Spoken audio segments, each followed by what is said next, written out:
Today I'm going to be doing a review of Seesaw. I've heard a lot of people using this, and the school that I'm doing my practicum at also uses this.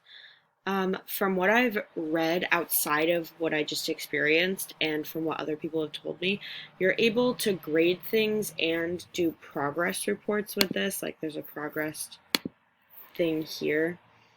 And you can also supposedly do all kinds of interactive games, but I honestly could not figure that out. I made an activity for the purpose of this, but I had trouble even making that activity, and there's a couple reasons why. So I kind of made me think about how teachers had to go remote suddenly and things like this were pushed on them. I wouldn't have been able to do that. I don't know how would have been able to just pick this up and know how to use it. I would have needed some guidance on that, and I know a lot of teachers didn't get that. So I made this activity, and you can add a sample student response. So I'll be doing that.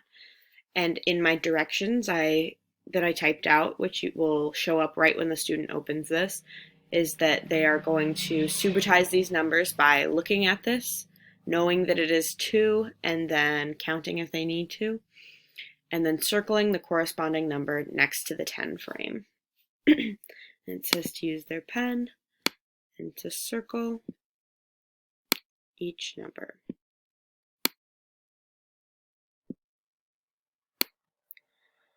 And then I'd be able to grade it because I'd be able to see all of the answers here. And so I think that's where the progress button comes in, but I'm not sure.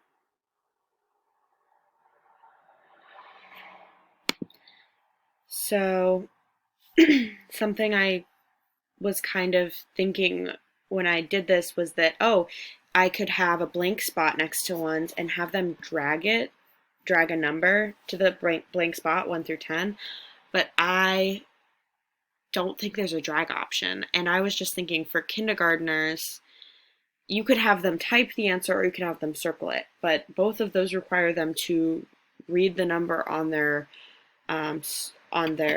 keyboard, and the other one requires that they have fine motor skills.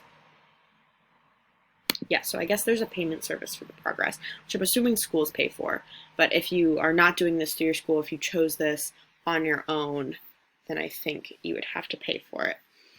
But yeah, if you don't have fine motor skills, this would not be accessible.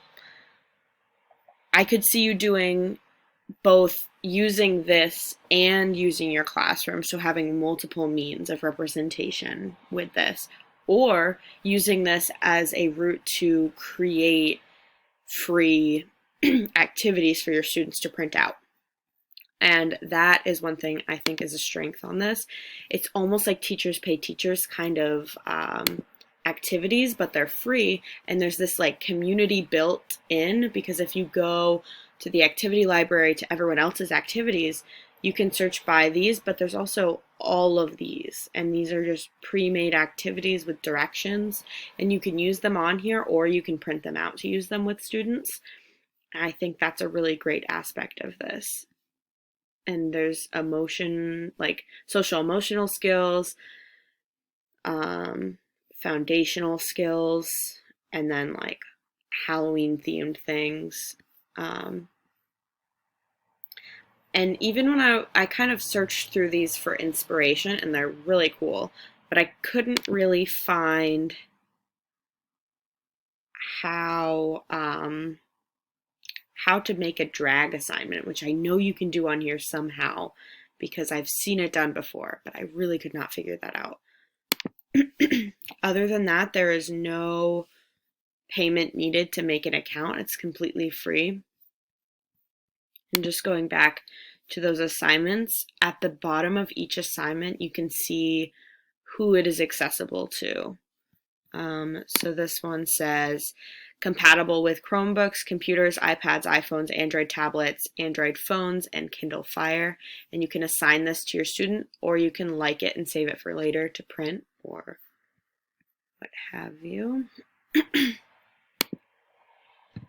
So the only thing I would say is that if I were being thrown into asynchronous learning, I would really want a tutorial, at least, and not a video tutorial, someone showing me the features on a video. I would want someone to walk me through, someone probably who has used this before, to walk me through what I can do with it and how to like use it in the form of online learning, especially for little kids who don't have keyboard ability yet, because that seems like it might get pretty hard for them.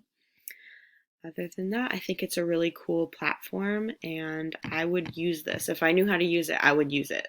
But it was definitely hard to pick up for a minute. But I would totally use this the most in printout activities, because those can get expensive, and you always want fun activities, hands-on activities, minds-on activities, but those can be hard to find and hard to make in like a Google Doc. So this would be a good alternative for that.